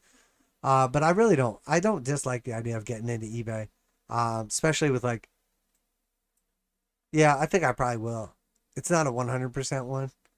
It's not great, but definitely looking pretty good. Amazon with the double top breakdown, headed back into the range. Again, I really think this is going to pull a homeless jack and come back down here to like 28.68. I mean, look at how many of these charts look the same. A breakout failure, and then heart line, breakout failure, and then bottom of the range. So, yeah, I'm going to be waiting on that one, I think. Patiently waiting for an Amazon to explode on. The stock, not like an attractive woman, like an Amazonian. I mean, both, though. Either or both is fine. Apple. So yeah, we got another push up after we took out that high, but this is a pretty bearish candle here. Obviously considering the market, and this literally is, I mean, it's all but closing at all-time highs. So does Apple look weak? Yes, it sort of looks toppy right here, but it also looks better than literally like 99% of the stock market right now. So, in the words of Kathy, it's a cash and cash-like equivalent. So if you got to put money somewhere, I think Apple's probably a better place to put it than most places. But honestly, I don't know. Would I rather be in Microsoft? I mean, any of those I think are good, but they're probably all overdue for a pullback at this point. Facebook rolling over. The metaverse is slowly crashing to the ground at some pretty key support. It's going to take some serious selling to get this thing below $300. Does it get there? Possibly, probably. Potentially displaying some triple bullish divergence. The knife is really low right here. This probably bounces. You know what I really like to see? A pushback up to 325, rejection, pushback down, and confirming 3 drives of bullish divergence from this point, and then a new low right here. 3 drives of bullish divergence. And then I think this probably does get an aggressive move back to the upside. But again, these things, a lot of these are just like trying to catch falling knife. Google McDougal, still got that key support at 2770 and then 2660. If those break, 25, let's say 50, just so it matches up. So 2770, 2660, and 2550. About tree fitty. Looks stronger than most, but a breakdown of that support line doesn't look great. Again, same thing. Everything looks weak. It just some things look way weaker. Microsoft, exactly the same chart. Targeted like 304. Honestly though, 10% drop on Microsoft, and that's a buying opportunity to me. Well, really more than that, because it was just up here at like 350. So yeah, I mean, and again, there's no surprise here. We had hard sells. We have a bunch of red histograms. The markets have looked weak forever. There's triple bearish divergence all over the place. There's no surprises here, ladies and gentlemen. This is all as planned, as expected. They're using textbook patterns, bearish divergence, Wyckoff distribution patterns. I mean, what more do you want? If only there was a guy who literally streamed twice a week on Wednesdays from 8 p.m. till 10 or 11 p.m. and Sundays from 8 p.m. till 10 or 11 p.m. Eastern Standard Time that just went through hundreds of charts and did technical analysis on them and literally warned you about all these things happening ahead of time. If only there was that guy. Just like if only there was that beautiful bear market indicator. But there's not, so you'll have to watch me instead. But anyway, make sure you check out my streams on Wednesdays and Sundays from 8 to 10. Make sure you like, subscribe, share it with your friends. Leave a comment. Always like to hear from you guys. Appreciate everybody. Hopefully everybody got some time with their family over this little holiday weekend, or has some coming up with, obviously like end of year holidays, Christmas, Hanukkah, whatever else, got going on here. Everybody have them some fun. Spend some time with your family. Lock in those gains. Tax harvest them losses. This is not financial advice. I'm not your financial advisor. These markets are extremely volatile, so please do your research and trade responsibly. It is December 1st December 1st, 2021 at 10:33 p.m. Eastern Standard Time. Sorry for the late arrival today. I was actually spending some time with some family that's in town visiting, and smashing my face full of some scratch-made pizza, from the dough to the toppings. Well, I mean, I didn't make the toppings, obviously, but man, was it good. And appreciate everybody, all the positivity, all the comments, likes, shares, all that good stuff. Always appreciate you guys. Appreciate the group members more than anything, because you guys keep me motivated, keep the stream going, keep me coming back, and make it worth my while. So thank you all very much. Spend some time with your family, lock in those gains, be careful, protect your principal moreover than anything. Yeah, that's it for tonight, guys. Crypto Trend Trader on this beautiful Wednesday evening, the first one in December, and I'm out of here.